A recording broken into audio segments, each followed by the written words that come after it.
हम पिछली बार सीखा उद्धार क्या है, उद्धार क्या नहीं है, और फिर हम देख रहे हैं कि उद्धार की हमें ज़रूरत क्यों है, क्या ज़रूरत है हमें उद्धार की।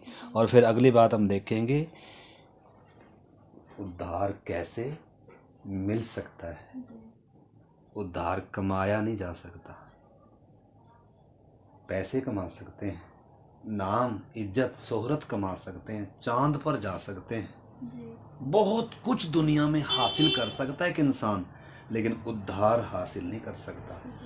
न तो अपने ज्ञान से, न अपनी बल से, न अपनी भक्ति से, न अपनी शक्ति, किसी भी तरीके से उद्धार कमा नहीं सकता है। तो इस करके हमें अति जरूरी है समझना उद्धार क्या है फिर और क्या नहीं है उद्धार। क्योंकि हम क्या सोच कर ना चलें, क्योंकि मैंने पिछली बार बताया था बपतिस्मा लेना भी उद्धार नहीं है, प्रार्थना में आना भी उद्धार नहीं है, दान दक्षिणा देना भी उद्धार नहीं है, और कलीसिया का मेंबर हो जाना भी उद्धार नहीं है, प्रभु भोज में शामिल होना भी उद्धार नहीं है, और वचन को पुराने नियम में 10 आज्ञा मुख्य थी, मौखिक थी, 10 आज्ञा सीधी परमेश्वर ने कही थी, तुम ये नहीं करना, ये नहीं, उन बातों को मानना भी उद्धार नहीं है। यीशु मसीह ने पहाड़ी उपदेश दिया कि धन्य है जो भूखे प्यासे, ऐसे कर कर पहाड़ी उपदेश दिया। वो पहाड़ी उपदेश भी अगर हम माने तो भी उद्धार नहीं है। या हम भले काम करें, या हम बुराई करना छोड़ दें, या हम अच्छे बन जाएं, या हम धर्म के काम करने लग जाएं, तो भी उद्धार नहीं है। तो क्या है वो उद्धार फिर? यानी कि यीशु पर मात्र विश्वास करने से भी उद्धार नहीं है, कलीसिया में आ जाने से, उसकी मेंबरशिप ले लेने से, बपतिस्मा ले लेने से भी उद्धार नहीं है। इस करके हमें समझना पड़ेगा फिर उद्धार क्या है। हम देखते आ रहे हैं कि उद्धार क्या है। हमने पिछली बार भी देखा था, मन का नया हो जाना है, आत्मा का जिलाया जाना है, पाप से छुटकारा। हमने कितनी बातें पिछली बार भी तो देख रहे थे ना। नया जन्म, नया जन्म क्यों? क्योंकि इंसान क्या है, आज हम देखेंगे उद्धार की ज़रूरत क्यों है इंसान को, उसमें देखेंगे, आज वो देखेंगे हम। तो पिछली बार हम देख रहे थे कि उद्धार का मतलब है नया जन्म पाना। नया जन्म क्यों? क्योंकि इंसान पाप में मरा हुआ है, तो नया जन्म है उद्धार में। और दूसरी बात हम देख रहे थे पाप से छुटकारा, तीसरी बात पापों की माफ़ी, और चौथी बात परमेश्वर से मेल होना, क्योंकि मेल नहीं है, संबंध टूटा हुआ है। और पांचवी बात है अधर्मी व्यक्ति था जो जन्म से जो पापी था, उसको क्या ठहरा दिया? धर्मी ठहरा दिया। अब परमेश्वर की दृष्टि में एक व्यक्ति जो पहले पापी था वो क्या है? अब धर्मी। परमेश्वर अब उसको धर्मी की दृष्टि से देखता है। उसने मसीह को पहन लिया, उसके अंदर पवित्र आत्मा परमेश्वर आकर वास कर रहा है। तो पहले से और बाद में जमीन और आसमान का क्या है? अंतर। इसलिए लिखा है अब, इसलिए अब जो, यदि है तो है वचन कैसे, यदि दूसरा कुरिन्थी 5:17 में कुछ ऐसा लिखा है, जो मसीह में है सो यदि, ऐसा लिखा है, सो यदि जो मसीह में है वे नई सृष्टि है। मतलब जो मसीह में है वे नई सृष्टि। तो मसीह में होना क्या नहीं है माता जी? मसीह पर विश्वास करने से हम मसीह में नहीं आ जाते, बपतिस्मा लेने से हम मसीह में नहीं आ जाते, क्योंकि हम संसार के उस जंगली जैतून में, हम उसी में हम पैदा हुए, स्वभाव ही से उसमें पैदा हुए, उसमें सटे हुए, उसमें जड़, हम उसमें हैं, हम जंगली हैं शुरू से। जंगली ने काटे जाकर, इस डाली ने उस जंगली दाखलता से कटकर उत्तम में सांटा जाना है उद्धार। जैसे एक डाली इस जंगली में से काटकर किसी दूसरी में सांटी जाए, अब वो डाली अब इस जंगली में नहीं है बल्कि किस में है? उत्तम में सांटी गई है। तो इस करके आपने इस प्रक्रिया को क्या करना है? उद्धार को समझना है। उद्धार पा लिया, उद्धार पा रहे हैं और उद्धार पाएंगे कर कर। अगर आपको सिर्फ सप्ताह में थोड़ी समय, आधे घंटे पौने घंटे का इस समय है, तो फिर ये बातें इतनी आसानी से आपको समझ में नहीं आए। इसके लिए आपको प्रार्थनाओं के साथ हर दिन प्रभु के साथ इन वचनों को समझने के लिए क्या करना पड़ेगा? प्रयास करना पड़ेगा। इसलिए प्रभु ने कहा स्वर्ग का राज्य खेत में छिपे धन के समान है, छिपा कर रखा गया है, जो ढूंढता है। और जो प्रभु ने कहा जो मांगेगा, जो खटखटाएगा, जो प्रयत्न करता है, मतलब जो खोजी है, सबके लिए, वास्तव में सबके लिए ही है, परंतु सब उद्धार के खोजी नहीं, सबका उद्धार नहीं होगा, उद्धार उसी का होगा। आपको मालूम है कि धनवान यीशु मसीह के पास आया, कह रहा प्रभु मैं सिद्ध होना चाहता हूँ, मैं क्या करूँ प्रभु, मुझे किस बात की घटी है? यीशु ने क्या कहा? कह रहा हाँ व्यवस्था में क्या लिखा है? कह रहा व्यवस्था में लिखा है माता पिता की आज्ञा मानना, ये करना वो करना। कह रहा हाँ ये काम किया कर। कह रहा प्रभु ये तो मैं बचपन से करता आ रहा हूँ। फिर यीशु ने कहा भाई तेरे में अभी एक बात की घटी है, अपना सारा कुछ मार बेचकर और कंगालों को दान कर दे और आकर मेरे पीछे हो ले, तुझे स्वर्ग में क्या मिलेगा? और निराश होकर चला गया, क्योंकि बहुत क्या था, धनी था। यानी कि उसके लिए उद्धार से बढ़कर, अनंत जीवन से बढ़कर कुछ और चीज प्यारी थी।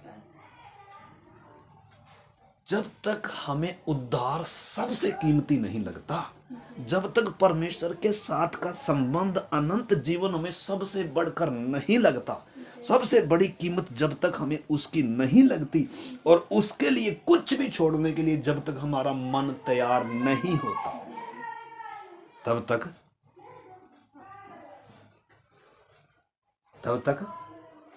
उद्धार नहीं हो। जक्कई का उद्धार कब हुआ? जक्कई एक धनी व्यक्ति था, उसके अंदर तमन्ना थी, वो यीशु को देखना चाहता था, लेकिन घर में थोड़ा बैठा रहा हो। या जक्कई के बारे में आपने सुना है, पढ़ा है कभी? भाई सुभाष, पढ़ना कभी पढ़ा है? माता जी आपने सुना है कभी?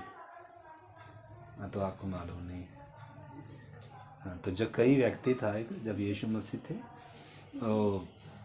बहुत धनी था, चुंगी लेने वालों का सरदार था, और उसके अंदर एक मन था यीशु मसीह को देखना।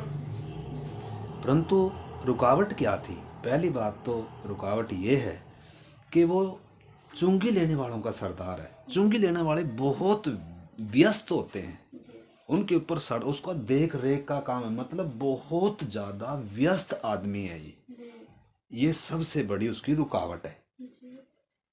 तो उसका देखने का मन है, परंतु रुकावट को क्या करना पड़ेगा? दूर करना। उसने क्या किया? सबसे पहली बात, अपनी वो दुकान, अपना वो बिजनेस क्या किया, अपना वो काम क्या किया, उस दिन बंद किया। उसने पता लगाया यीशु मसीह कहाँ है। तो उसको पता चला, जब एक व्यक्ति कीमत देने के लिए तैयार है ना, जब एक व्यक्ति का प्रभु को देखने का, प्रभु को जानने का, प्रभु को सुनने का जब मन है ना, तो प्रभु उधर बगल में से ही जा रहा था। उसको मालूम चला आज तो प्रभु इधर से ही जा रहा है। उसने क्या किया? फटाफट अपनी दुकान बंद करी और क्या किया? चल पड़ा। लेकिन आगे चलकर एक और रुकावट थी। वो क्या थी? यीशु मसीह, भीड़ चारों तरफ से यीशु मसीह को घेरे हुए। अब भीड़ में कैसे मैं देखूं? तीसरी रुकावट क्या थी? ये नाटा था, मंदरे कद का था। अब तीसरी रुकावट और होगी। तो कई लोग क्या होते हैं, ऐसे होते हैं, अगर उनको कुछ इरादे तो हैं, उनके बड़े उद्धार पाने का इरादा तो है, पापों की माफ़ी पाने का, मुक्ति पाने का इरादा तो रखते हैं, लेकिन रुकावटें हटाने के लिए तैयार, कीमत देने के लिए तैयार, कुछ छोड़ने के लिए तैयार नहीं है उस धनवान के समान। लेकिन जक्कई जैसे भले ही क्या है, पापी हैं, क्योंकि पापियों के लिए प्रभु उनके लिए नहीं आया जो व्यवस्था को क्या कर रहे हैं। वो कह रहा है मैं तो ये भी करता हूँ, मैं तो ये भी करता हूँ। लेकिन एक पापी है, चुंगी लेने वाले क्या होते हैं? कोई अच्छे होते हैं क्या? 2 नंबर क्या कमाते हैं? प्रभु कह रहा है मैं पापियों का उद्धार करने आया,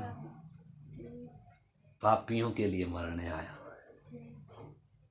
वैद्य की जरूरत भले चंगों को नहीं है, वैद्य की जरूरत रोगियों को है। पापियों के लिए मैं आया हूँ, मैं पापियों का उद्धार करने के लिए आया हूँ। इसलिए जक्कई जो एक पापी व्यक्ति था, धनी व्यक्ति था, बिजनेसमैन था, उसने पहली रुकावट क्या दूर करी? अपने बिजनेस को क्या किया? नहीं तो बोल सकता था भी देखने का तो मन है लेकिन क्या करूं प्रभु जी, ओहो मेरी तो दुकानदारी है, ये है, ओहो प्रभु फिर कभी करूँगा, ऐसा बोलकर टाल सकता था। मुक्ति देखेगा प्रभु को ऐसा व्यक्ति? मुक्ति मिलेगी? अरे जो तो प्रभु के लिए कुछ कीमत नहीं देने का इरादा रखता, जो मन नहीं है या त्याग छोड़ता नहीं है कुछ, उसका मुक्ति नहीं, उसका उद्धार नहीं हो। तो यीशु ने दो धनवानों का हमारे सामने जिक्र किया। एक वो धनी आया था, वो व्यवस्था को भी मानता है, अच्छे काम करता है, लेकिन उसका उद्धार नहीं हुआ, वो निराश होकर चला गया, क्योंकि प्रभु ने जो मांग रखी वो बहुत बड़ी रख दी। वास्तव में इसलिए रखी कि देखते हैं इसको अनंत जीवन ज़्यादा कीमती लगता है या इसको वो कूड़ा कमार जो तात्कालिक समय के लिए वो अच्छा लग रहा। हालांकि प्रभु ने ये कहा कि तुझे क्या मिलेगा? उधर सारा बदला मिल जाएगा तुझे, यानी कि जो यहाँ छोड़ देगा ना उससे कहीं हजारों गुना किधर मिलेगा? उधर मिलेगा। भले ही वो ये तो नहीं होगा खैर, ये जिस पर नोट है ये इधर वाला धन दौलत, क्योंकि नाशवान चीज कोई उधर जाएगी, उसका मतलब है उसका उतना प्रतिफल मिलेगा उधर। जो इधर यीशु के लिए कुछ सहता है, जो इधर यीशु के लिए कुछ छोड़ता है। इसलिए मत्ती 19 अध्याय में प्रभु ने आगे कहा उस धनवान के विषय में, जब बताते समय जो निराश होकर चला गया, प्रभु ने कहा जो मेरे कारण जो अपने घर को, परिवार को, माँ को, बाप को, भाई को और दुनिया की जो भी कोई बातें छोड़ देगा उसे क्या मिलेगा? 100 गुना प्रतिफल मिलेगा। लेकिन फिर भी लोग क्या छोड़ने के लिए तैयार नहीं है? तात्कालिक और नाशवान को छोड़ने के लिए तैयार नहीं, क्योंकि इसकी कीमत लोगों को क्या लगती है? ज्यादा लगती है। अनंत जीवन प्यारा, अनंत जीवन उनके लिए कीमती, पापों की क्षमा पाना, परमेश्वर से मेल करना, स्वर्गीय जीवन पाना क्या नहीं है? तो आज हमें क्या कीमती है माता जी? अनंत जीवन कीमती है या दुनिया कीमती? दुनिया कीमती काहे के है, अनंत जीवन कीमती। देखो जक्कई से सीखो। फिर जक्कई ने क्या किया? अपना बिजनेस बंद किया भाई सुभाष और बिजनेस बंद किया, पता लगाया यीशु उधर है और दौड़ पड़ा और आगे चलकर देखा तो दूसरी रुकावट क्या है? वो तो भीड़ में है। अब मैं क्या करूं? वापिस जा सकता निराश होकर? हमारे जैसा तो होता, चलो यार मेरी तो किस्मत है माड़ी है, प्रभु मैं तो क्या करूं। हम अपनी किस्मत को क्या देने लग जाते हैं? हम अपनी हालातों को दोषी ठहराते हैं। ओ प्रभु मैं जाना तो चाहता हूँ लेकिन क्या करूँ, मेरी पत्नी, मेरा पति, मेरी समस्या, मेरी बीमारी, मेरी नौकरी, ये समस्या आ गई, वो समस्या आ गई, ले हम तो निराश होकर बैठ जाते हैं। कोई पड़ोसी को देखता है, कोई रिश्तेदार क्या कहेंगे? अगर आप दुनिया को देखेंगे, अगर आप अपनी हालातों को देखेंगे तो फिर प्रभु के पीछे चल नहीं सकते। जक्कई ने दूसरी रुकावट उसके सामने थी, भीड़ थी, उसका समाधान भी, उसकी उस रुकावट को कैसे पार किया। तो इस चीज़ को आपने समझना। हमारे सामने भी कुछ रुकावटें हो सकती हैं लेकिन हम रुकावटों के कारण रुक जाते हैं, लेकिन जक्कई रुका नहीं है, दुकानदारी छोड़ दी। दूसरी बात, भीड़ है, नाटा है, ये बड़ी रुकावट थी। दौड़ के जाकर गुल्लर के पेड़ पे चढ़ गया जिधर से यीशु जाने वाला था। तो जब एक व्यक्ति ने इतनी कीमत दी सुभाष भाई और इतना मन रखता है जो यीशु को देखने का, अब यीशु मसीह भी फिर अगर वो उद्धार करता है, अगर वो परमेश्वर है, तो इस जक्कई के मन को देख रहा है। अगर वो परमेश्वर नहीं है तो उसको क्या पता कौन जक्कई यार कहाँ उसने क्या छोड़ा है। तो परमेश्वर सृजनहार है, मनों का ज्ञाता है, वो सर्वव्यापी परमेश्वर है। यीशु उन लोगों के मन में क्या चल रहा है वो जान लेता था। क्यों? क्योंकि वो हमारी तरह इंसान नहीं है, वो परमेश्वर। निश्चय कि हमारी तरह का इंसान बना, लेकिन उसके साथ साथ वो परमेश्वर भी है। इसलिए जिस गुल्लर के पेड़ पर चढ़कर ऊपर जक्कई बैठा था उधर से आ रहा है और उधर आकर खड़ा हो गया और ऊपर की तरफ ध्यान किया। उसको क्या सपना आया था, दर्शन आया था यीशु को कि इधर क्या है? भाई परमेश्वर है, लिखा है परमेश्वर की आंखें पूरी पृथ्वी पर इसीलिए घूमती रहती है ताकि जिसका मन उस परमेश्वर की ओर निष्कपट है, जो उसको खोज रहा है वास्तव में, जो उसको पाना चाह रहा है, जो उसको सुनना चाह रहा है, जो उसको चखना देखना चाह रहा है, उसकी सहायता में परमेश्वर क्या करता है? अपनी सामर्थ को क्या करता है? प्रकट करता है। तो जब ऊपर देखा प्रभु ने जक्कई को और क्या कहा, जक्कई झट से उतरा, आज मुझे तेरे घर में जाना अवश्य है। यानी कि आज जक्कई के वास्तव में उद्धार, जिस दिन एक व्यक्ति के अंदर ऐसा मन आता है, ऐसा समर्पण आता है, ऐसा दुनिया की बातों के प्रति त्याग आता है, समझ लो वो दिन उसके उद्धार का क्या है माता जी, दिन है। जब तक इंसान इस स्टेज में नहीं आता, तो जब यीशु ने उसको कहा ना जक्कई झट उतर के आ जा, तो उसी समय जक्कई तो क्या आ गया, उतर कर आ गया और उसी समय प्रभु के आगे आगे चल रहे हैं। प्रभु को किधर लेकर जा रहे हैं? अपने घर लेकर जा रहे हैं। तो यीशु माता जी हमारे घर में आना चाहता है, हमारे दिलों में आना चाहता है, हमारा उद्धार करना चाहता है, हमें एक नई जिंदगी देना चाहता है, परंतु हम वो चाहें तो सही उसको। इंसान मुक्ति चाहे तो सही, इंसान परमेश्वर को चाहे तो सही। आज इंसान परमेश्वर को चाहता ही नहीं है। आज हमारे पास बिजनेस है तो उसमें ही मस्त है, आज हमारे पास धन है तो उसमें ही मस्त है, आज हमारे पास परिवार, अरे सब कुछ को देने वाला कौन है? परमेश्वर। लेकिन फिर भी हम परमेश्वर से बढ़ कर किसको प्यार करते हैं? इसलिए उद्धार से वंचित है। लेकिन जक्कई ने क्या किया, देखो कितनी बड़ी कीमत दिया है और कितना प्रयास किया, दौड़ा है बेचारा, वो नाटा है, लोग मजाक करे। जब आपको मालूम है जब यीशु मसीह उसके साथ जा रहा है या वो यीशु मसीह के साथ जब अपने घर जा रहा है तो लोग क्या कह रहे, वो प्रभु तो एक पापी के घर में आन उतरा है, यानी कि उसको लोग पापी बोल रहे हैं। तो यीशु पापियों के लिए तो आया है, पापियों को ढूंढ कर आया प्रभु। जैसे पापी आदम के पास आए, हे आदम तू कहाँ है, लेकिन आदम छिप गया, जैसे जक्कई छिपा हुआ था।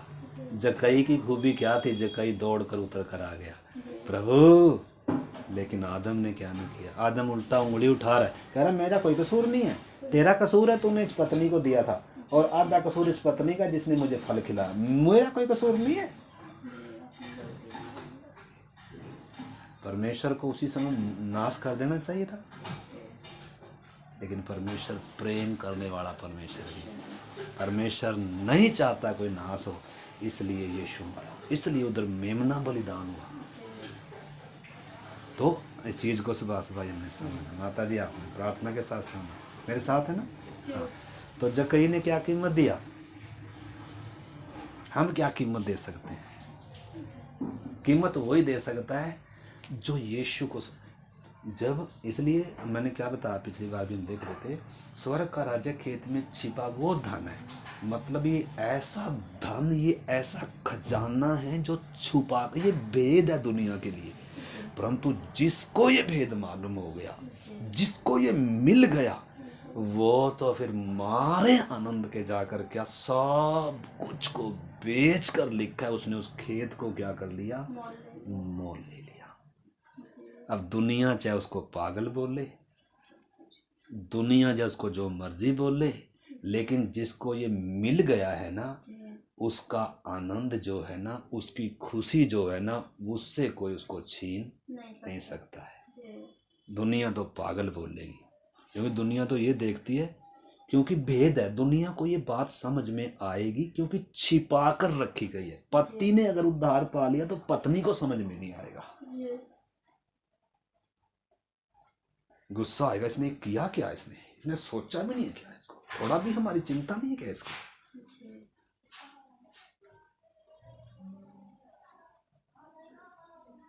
यीशु मसीह के लहू की। तो घर जब चले गए और प्रभु ने जब उससे बात करी, यानी कि जब एक व्यक्ति के जीवन में प्रभु का स्पर्श होता है, जब प्रभु को जो देखना चाह रहा है, जब प्रभु उसके जीवन में जब हस्तक्षेप करता है, दिल के द्वार पर जब खटखटाता है, तब उस व्यक्ति को पापों का, अपने पापी होने का एहसास आ रहा है। इसीलिए वो व्यक्ति फिर खड़ा होकर क्या कहा जक्कई ने, हे प्रभु देख, आज से प्रभु अगर मैंने किसी का अन्याय कर कर किसी से कमा लिया है प्रभु, आज 4 गुना फेर देता हूं। अरे इसको क्या हो गया, इसको क्या हो गया। दोनों हाथों से बटोरने वाला व्यक्ति, धन को इतना प्यार करने वाला व्यक्ति, दिन रात धन के पीछे मरने वाला व्यक्ति, सुभाष भाई अभी क्या कह रहा, कह रहा किसी से मैंने अन्याय से, यानी कि इसको मालूम है अन्याय, पापी होने का एहसास कर रहा है वो। अभी इसने कुछ भी किया नहीं है, लेकिन इसके मन में वो बात आ गई, और मन ही तो परमेश्वर देख रहा है। पापी होने का एहसास किया है, मैंने अन्याय किया है प्रभु, मैं गुनहगार हूँ प्रभु। ऐसे कर कर जब एक पापी व्यक्ति पापों का अंगीकार करता है जब प्रभु के सामने, और क्या कह रहा है, मतलब अब तक भौतिक दुनिया से प्यार था, नासवान दुनिया से प्यार था, धन हो चाहे किसी से, देखो ना वो धनवान को धन से प्यार था ना, निराश होकर चला गया, लेकिन इसको प्रभु से प्यार है। उसका सबूत क्या है, यानी कि जब आपको उस धन से जब बड़ा कुछ मिल जाता है ना, आपको मालूम है मैंने हाथ में ये पकड़ा हुआ है, अगर मुझे इससे बढ़कर कीमती मिलेगा तो इसको पकड़े रहूँगा, इसको तो मारूंगा फेंक के मैं, क्योंकि मुझे क्या मिल गया, इससे भी कीमती मिल गया। इस बात को समझना, हमने बहुत कुछ नासवान चीज़ों को पकड़ा हुआ है जो एक दिन मिटेगी, छूटने वाली है। आज प्राण निकल गया, सब छूट जाएगा, चाहे कितना भी हमने कसकर पकड़ के रखा हो, धन दौलत इधर, चाहे कितना बैंक बैलेंस हो, पता नहीं कौन बरतेगा उसको, लेकिन हमने कैसे पकड़ कर रखा है, जैसे मैं कभी मरूंगा भी नहीं और कभी मैं दूर भी इससे नहीं हूँगा। हमने नासवान चीज़ों को पकड़, लेकिन जब असलियत हमें मिल गई तो फिर उसको पकड़े रहेंगे, मूर्ख होंगे अगर फिर भी हम उसको पकड़े रहेंगे तो। असली को नहीं पकड़ेंगे क्या, उससे कीमती को नहीं पकड़ेंगे। हाँ, अगर एक बच्चा है, बच्चे के हाथ में माता जी कागज का एक खिलौना दे रखा हमने, लेकिन अगर बच्चे को हम बोले वो खिलौना दे दे और मैं तुझे क्या देता हूँ 2000 का नोट, उसको मालूम नहीं है 2000 के नोट की कीमत, वो तो क्या बोलेगा, मैं नहीं खिलौना देता, मैं नहीं इसको छोड़ता, मुझे क्या करना है इस कागज का, क्योंकि उस कागज की उसको क्या नहीं है, कीमत मालूम। जिसको कीमत मालूम नहीं है ना 2000 के नोट की, वो कभी खिलौना छोड़ेगा, लेकिन जिसको कीमत मालूम है वो तो बोलेगा ले ले वो तो और भी कहेगा ना, और भी कुछ छोड़ने के लिए अगर बोले तो और भी मैं फेंकने के लिए तैयार हूँ, पापा मम्मी ताऊ जी मुझे ये 2000 का क्या दे दो, क्योंकि इसको क्या है, कीमत मालूम, ये 2000 से मैं कितना कुछ खरीद लूँगा। ऐसे ही उद्धार बहुत कीमती है, ये सोने से, चांदी से, धन से, दौलत से, भौतिक दुनिया से बढ़कर है। ये एक तरफ दुनिया की सारी धन दौलत इकट्ठी कर कर ढेर लगा दो, और एक तरफ उद्धार। भाई साहब किसका चुनाव करोगे आप, सुभाष भाई किसका चुनाव करोगे, लेकिन हम किसका चुनाव करते हैं हम इसका चुनाव करते हैं, धन का, दुनिया का, संसार का, तात्कालिक खुशी का, तात्कालिक आनंद का चुनाव करते हैं, इसमें मजा लेते हैं।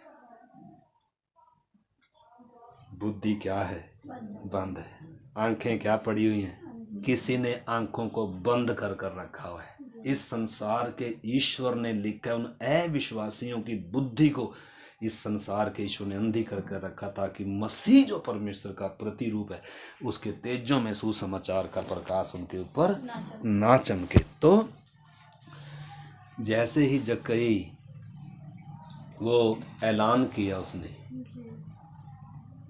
कि प्रभु आधी संपत्ति कंगालों को बांट देता हूं, तो बांट दी क्या? बांट दी थी क्या उसने? प्रभु इंतजार कर रहा था, चलो बांटो भाई, देखो बांट दी क्या? लेकिन जिसके मन में आ गया वो करेगा। अभी कुछ किया तो नहीं ना इसने, लेकिन प्रभु ने क्या कहा? और उधर पढ़ना आप, आज इस घर में क्या आया है? उद्धार आया है। तो किस दिन एक जीवन में उद्धार आएगा? उद्धार प्रभु सबको देने के लिए आया। उससे अगली आयत में लिखा है, मनुष्य का पुत्र खोए हुओं को ढूंढने और उनका उद्धार करने के लिए जगत में आया है। वो सबका उद्धार करता है, वो सबको चाहता है कि उद्धार पाए, परंतु लिखा है जितनों ने उसे ग्रहण किया उन्होंने उद्धार पाया है। परमेश्वर ने प्रेम तो सारे जगत से किया है, लिखा है, लेकिन जो कोई उस पर विश्वास करेगा, उसके पुत्र पर, उस यीशु पर, उस बलिदान पर, उस को अनंत जीवन मिलेगा, वो नाश होने से बच जाएगा। यानी कि जो विश्वास, यानी कि सब विश्वास, यानी कि सब कीमत देने के लिए तैयार, यानी कि सब की आंखें खुली नहीं, सब तात्कालिक दुनिया को छोड़ने के लिए, सब असली पाने के लिए तैयार। ठीक है ना? तो आप उसको बाद में पढ़ना, हमारा विषय वो नहीं था। हमारा विषय हाँ उद्धार का ही विषय, परंतु अलग से तरीके से थोड़ा सा हम सीखना था। थोड़ी देर हम बैठेंगे तो हमने देखा उद्धार क्या है और उद्धार क्या नहीं। तो तीसरी बात जो हम इसमें देख रहे थे वो ये थी कि उद्धार की ज़रूरत क्यों है? उद्धार की ज़रूरत माता है कि नहीं? तो उद्धार क्या नहीं है जान लिया? उद्धार क्या नहीं है जान लिया ना थोड़ा बहुत, और क्या है वो भी जान लिया ना सुभाष भाई? ठीक है ना? तो अब हम आगे बढ़ेंगे। उद्धार क्यों चाहिए हमें, क्या ज़रूरत है उद्धार की? क्यों चाहिए का मतलब जब हम देखते हैं तो हम देखते हैं इंसान की जो हालात है, जो बिना उद्धार पाया व्यक्ति है, या जो क्या है, अगर आप हमने काफ़ी पिछली बार भी वचन पढ़ा था कि रोमियो 5 अध्याय में जब हम पढ़ रहे थे 5 का 12 कि एक आदम के द्वारा पाप जगत में आया और पाप के द्वारा क्या आई? मौत आई। यानी कि पाप क्या लेकर आया? मौत लेकर आया। ये परमेश्वर ने कहा था जिस दिन तू क्या करेगा? फल खाएगा या वो आज्ञा तोड़ेगा, उसी दिन निश्चय क्या होगा? मरेगा। मना किया था परमेश्वर ने। परमेश्वर नहीं चाहता मरे इंसान, परमेश्वर नहीं चाहता इसका संबंध मुझसे टूटे, लेकिन फिर भी परमेश्वर ने इंसान को आज़ाद मर्जी दी है।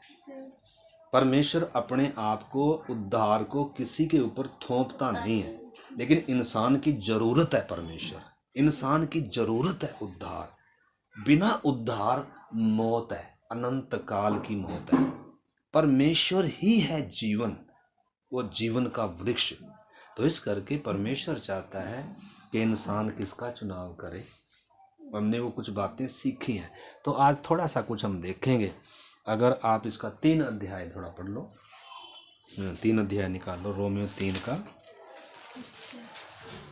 आप इसमें मैंने पिछली बार भी इसको आपको दिया था, पढ़ा होगा आपने। हाँ, तो सबसे पहले आप मैं जो आपको बात बताना चाहता हूँ, तो एक आदम के द्वारा क्या आया? पाप आया।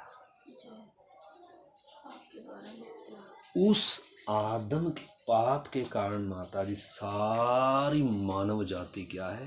पापी है। पाप करने के कारण पापी नहीं आज इंसान, आपने समझना। हम कत्ल करने के कारण पापी नहीं है, परंतु पापी होने के कारण कत्ल करते हैं, पापी होने के कारण पाप कर रहे हैं, पापी होने के कारण हमें उद्धार चाहिए, पापों की माफी चाहिए। जन्म से क्या है? अगर आप भजन संहिता 51 अध्याय पढ़े, उसमें 6 में आप पढ़ेंगे तो उसमें ऐसा ही लिखा, दाऊद कह रहा है परमेश्वर मेरे अधर्म से छुड़ा, मेरे पाप से मुझे छुड़ा, मुझे शुद्ध कर प्रभु, मैं अपने पाप को जानता हूँ। देख प्रभु, मैं तो पाप के द्वारा अपने माँ के गर्भ में पड़ा और अधर्म के साथ मैं उत्पन्न हुआ। यानी कि इंसान पाप में पैदा होता है, इसलिए उसको उद्धार की जरूरत है। माता जी, पाप में क्या है? यानी कि पाप ने क्या किया? इंसान का परमेश्वर से संबंध तोड़ दिया।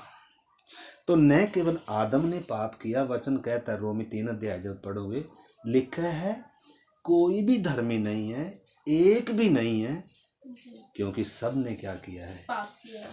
तो आदम में माता जी हम सब मानव जाति ने क्या किया है? पाप किया है। और जब हम जन्म लेते हैं, जन्म से ही माता, देखो ना छोटे छोटे बच्चे क्या हैं, कितने अनाज्ञाकारी हैं जी। कोई सिखाता है इनको गलत बातें? खून में है, स्वभाव से पापी है इंसान। लेकिन जब इंसान बनाया वो स्वभाव से पापी नहीं था, परंतु पाप होने के कारण उसने पाप किया और वो बिगड़ गया, वो पापी हो गया। उसके द्वारा मानव जाति में पाप आया।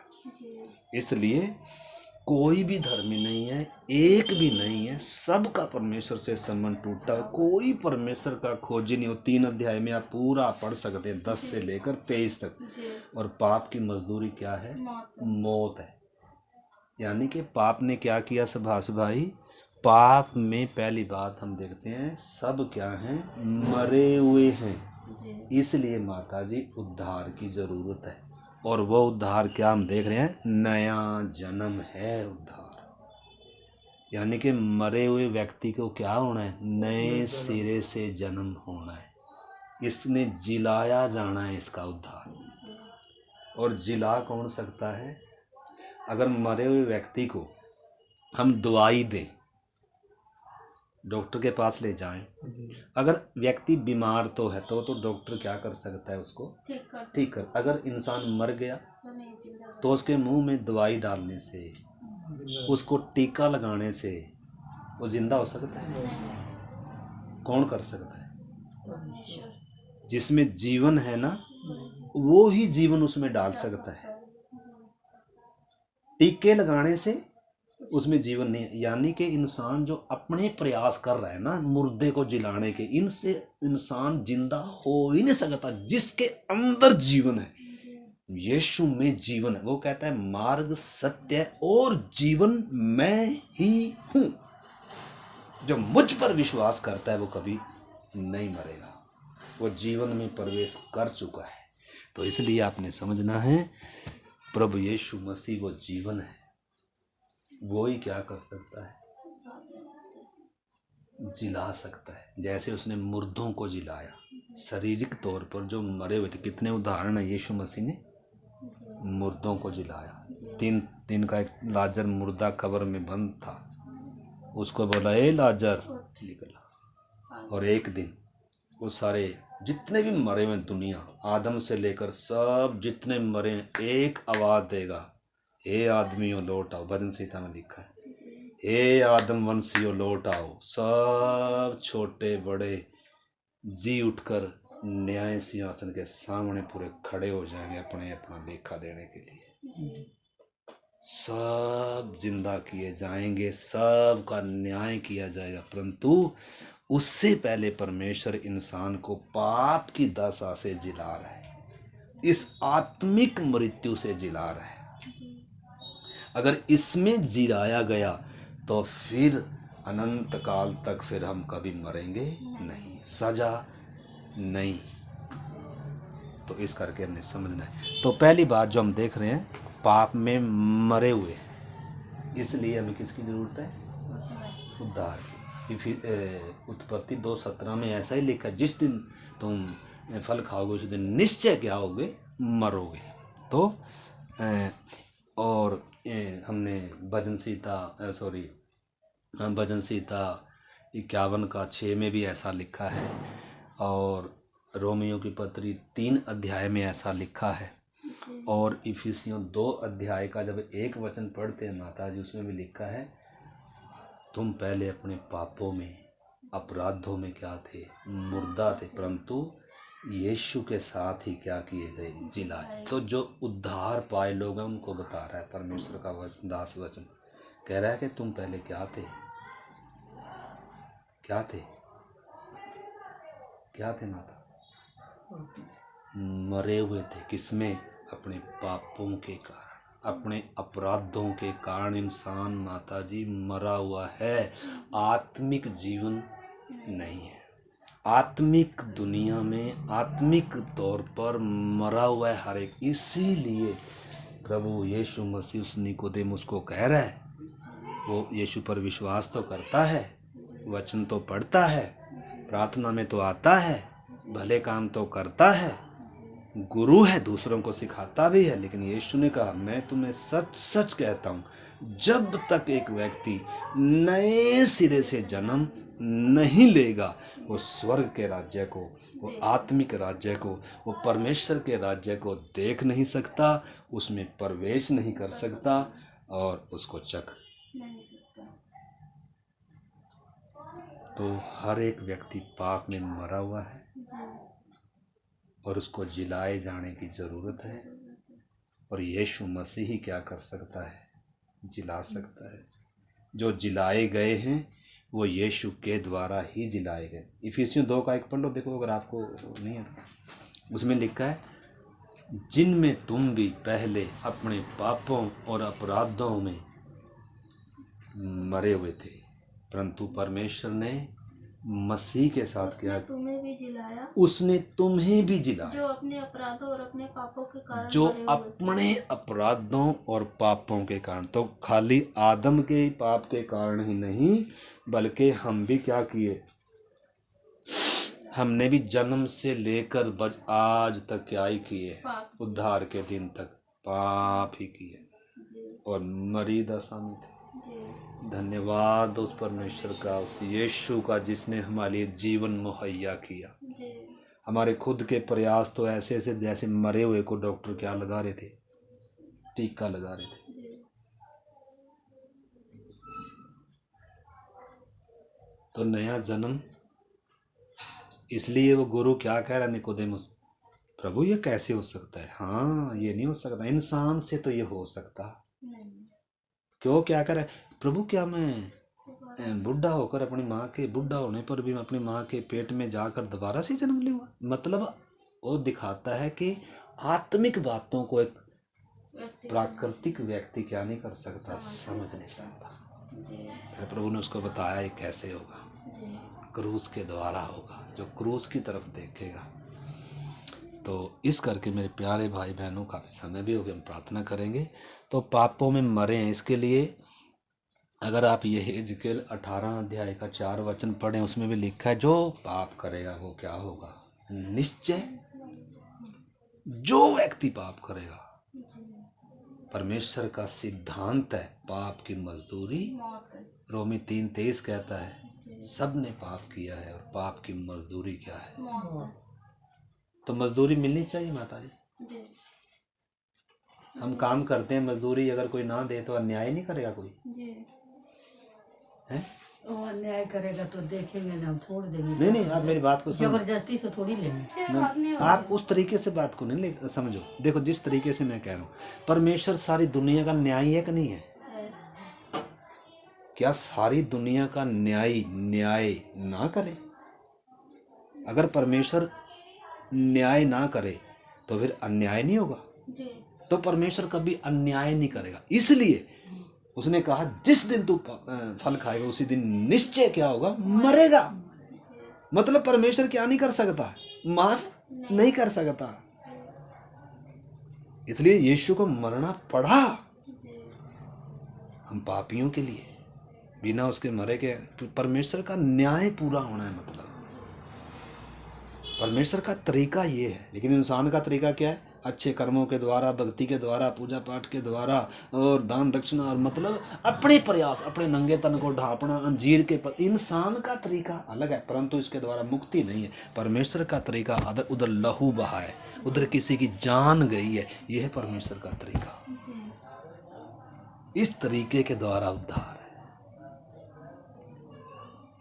गुरु जी के द्वारा उद्धार नहीं। गुरु बेचारे ठीक है, अच्छी शिक्षा दे रहे हैं, अच्छी बात है, लेकिन गुरु भी तो पाप में पैदा हुए बेचारे, उनको भी तो उद्धार चाहिए, उनके लिए भी तो यीशु मसीह ही है। अभी हम प्रार्थना करेंगे, तो मैं विश्वास करता हूँ आप प्रार्थना के साथ इस चीज़ को बाद में भी सुनना रहे, समझना इस चीज़ को।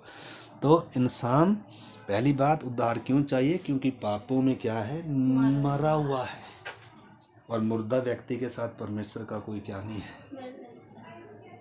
मुर्दे व्यक्ति में से क्या क्या आता है? खुशबू आती है,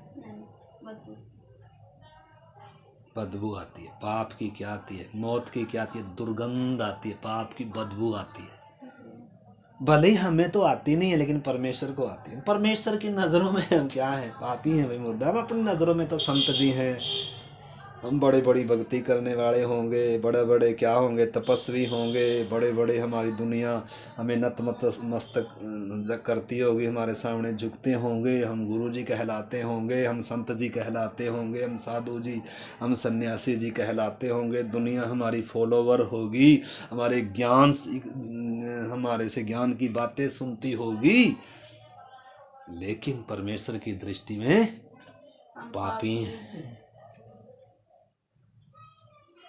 और हमारे खुद के सारे प्रयास मैले चिथड़े हैं। भले काम, भक्ति के काम, अच्छे काम मैले चिथड़ों के समान है, पत्तों के समान है। यशाया कहता है 64 अध्याय में, हम सब के सब मनुष्य क्या हैं, भेड़ मतलब अशुद्ध मनुष्य कैसे, और हमारे सब भक्ति के या धर्म के काम मैले चिथड़ों के समान है, और हमारे सब काम पत्तों के समान क्या है, मुरझा जाते हैं।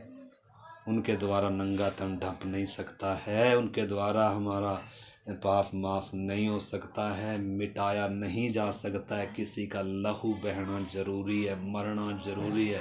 सुसमाचार यही तो है, मरना मुझ पापी को था, लेकिन यीशु ने मुझ पापी के लिए अपना खून दिया, यीशु ने मेरी सजा ले ली, यीशु मेरे स्थान पर मरा ताकि मुझे अपना स्थान दे दे। तो यीशु ने मेरी स्थान लेकर मुझे अपना स्थान दिया है। उद्धार क्या है? यीशु ने मुझ पापी की जगह ले ली, मेरा दंड ले लिया और मुझे अपना जीवन दे दिया। अगर मुझे जीवन मिलना था माता जी, तो यीशु का मरना क्या था? जरूरी था। अगर कोई मुझ पापी के लिए ना मरता तो मेरा तो उद्धार होना ही नहीं था। ठीक है, तो इस करके पहली बात जो हमने देखी। और दूसरी बात क्या है इसमें? पाप ने, हमने देखा पाप ने क्या कर रखा? पाप में मरे हुए हैं सब, ये है, इसलिए उद्धार चाहिए। दूसरी बात, पाप ने बुद्धि को क्या कर दिया? अंधेरा कर दिया। इफिसियों 4:18 पढ़े बहन जी, बस अभी खत्म करें। इफिसियों 4 का 18,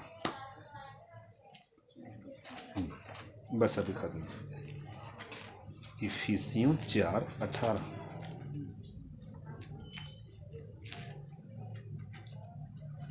इसमें लिखा है, क्योंकि उनकी बुद्धि अंधेरी हो गई है और उस अज्ञानता के कारण जो उनमें है, और उनकी मन की कठोरता के कारण वे परमेश्वर के जीवन से अलग किए हुए हैं, कटे हुए हैं। यानी कि जीवन से कटा हुआ एक इंसान, जीवन से, परमेश्वर से कटा हुआ है, पापी है, और बुद्धि भी क्या है? अंधेरी है। इधर में लिखा है ना, उनकी बुद्धि क्या है? अंधेरी है और अज्ञानता में है, और मन क्या है? कठोर है, क्योंकि परमेश्वर के जीवन से अलग। तो ये है पापी इंसान की दशा, इसलिए इसको मुक्ति चाहिए। शरीर की चंगाई पा लेने से मुक्ति नहीं मिलेगी। मुक्ति मिलती है प्राण और आत्मा की होती है मुक्ति, शरीर की मुक्ति नहीं है। शरीर की मुक्ति हो तो हम नदी में अच्छा सा स्नान कर कर शुद्ध हो जाएं। मैल शरीर में, शरीर के मैल के लिए नदी है। आत्मा और प्राण में जो पाप के दाग हैं उसके लिए नदी काफी नहीं है। उसके लिए यीशु मसीह का लहू है। इसलिए परमेश्वर कह रहा है आओ मेरे साथ वाद विवाद करो। तुम्हारे पाप चाहे अर्गवानी रंग के भी हों, चाहे लाल रंग के भी हों, तो भी वो हिम की नाई स्वेद हो जाएगी। तो यशाया 1:18 कहता है तुम्हारे पाप चाहे लाल रंग के चाहे अर्गवानी रंग के हो तो भी वो हिम की नाई स्वेद हो जाएंगे। यीशु का लहू पापों से शुद्ध करता है, पवित्र करता है, नाश होने से बचाता है, धर्मी ठहराता है, सुरक्षा देता है, परमेश्वर से मेल कराता है, हाबिल के लहू से उत्तम बातें कहता है। कितनी खूबियां हैं उस लहू में, क्योंकि वो निर्दोष लहू है। वो एक हमारी तरह पापी इंसान का लहू नहीं है, वो किसी जानवर का लहू नहीं है, वो यीशु का लहू है। इसलिए उसके लहू में छुटकारा है, उसके लहू में धार्मिकता है, उसके लहू में उद्धार है, पवित्रता है, माफ़ी है। परमेश्वर सिर्फ उसी का लहू स्वीकार करता है, परमेश्वर सिर्फ उसी का वो बलिदान स्वीकार करता है। वो निर्दोष है, वो निष्कलंक है। एक पापी दूसरे पापी को बचा नहीं सकता है। एक अंधा खुद है जो और गुलाम है, वो दूसरे को कैसे, उससे कैसे उम्मीद कर सकते हैं? उसके आगे हम कैसे रोएं? अंधे के आगे रोना, हे अंधे मुझे रास्ता दिखा दे। अरे भाई वो अंधा है, वो मुझे क्या रास्ता दिखाएगा? जो खुद पाप के गुलाम है वो हमें कैसे आज़ाद करेंगे? कितने हैं बड़ी बड़ी शिक्षा देने वाले आज जेल में हैं। क्यों? क्योंकि पाप के गुलाम है बेचारे, उनका उद्धार नहीं हुआ। उनके लिए भी तो यीशु है, उनको भी तो यीशु को ही क्या मानना पड़ेगा अपना प्रभु और उद्धार करता, तभी मुक्ति है। तो मैं विश्वास करता हूँ आपको ये बात समझ में है। देखो अगर समझे नहीं तो कोई फायदा नहीं है। तो उद्धार क्या है, उद्धार क्या नहीं है हमने देख लिया। और उद्धार की ज़रूरत सबको है, सबको बचाए जाने की ज़रूरत है, क्योंकि पापी हैं और परमेश्वर के दंड के न्याय के अधीन है और नरक की आग के भागी हैं। आज मौत आएगी तो सीधा नरक में जाने वाले, इसलिए मरने से पहले आज मुक्ति। इसलिए वचन कहता है आज तेरे उद्धार का दिन है। उद्धार आज। तो आज एक सवाल है, क्या मेरा उद्धार हो गया? अगर नहीं हुआ तो अपने उद्धार के प्रति सीरियस हो जाए।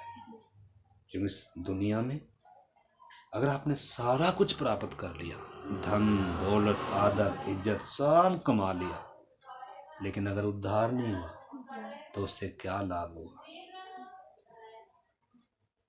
उद्धार में है जीवन। ठीक है, तो बहुत सारी इसमें और भी बातें हैं, तो आइए हम प्रार्थना करते हैं।